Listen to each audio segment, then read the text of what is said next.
Dans les méthodes utilisées par les narcotrafiquants, les crypto-monnaies, c'est une méthode parmi d'autres. Sur les crypto-monnaies, qu'est-ce que nous disons? Notre système judiciaire doit être doté de moyens de surveillance de la blockchain.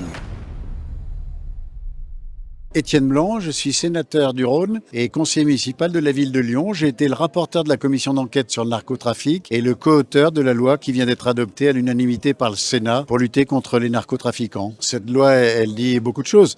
Elle dit d'abord qu'il faut des moyens matériels supplémentaires pour nos forces, que ce soit les douanes, que ce soit nos forces militaires, la marine notamment, et que ce soit nos forces de police et aussi pour la justice. Cette loi, elle dit aussi qu'il faut adapter notre législation, notre code pénal et notre code de procédure pénale à une évolution considérable de la criminalité organisée en France. Et adapter nos lois, c'est permettre, par exemple, de développer le système des repentis ou le système des infiltrés civils qui peuvent rentrer dans un réseau de narcotrafiquants pour ensuite mieux le détruire. Et puis enfin, cette loi, elle vise à lutter contre le blanchiment d'argent sale.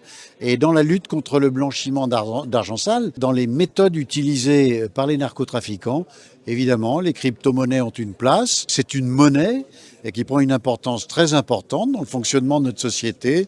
Et les narcotrafiquants, ça ne leur a pas échappé. Dans les méthodes utilisées par les narcotrafiquants, les crypto-monnaies, c'est une méthode parmi d'autres. Ils en ont évidemment beaucoup d'autres pour blanchir. Et ils blanchissent l'argent en espèces à travers des entreprises qui aujourd'hui ont pignon sur rue.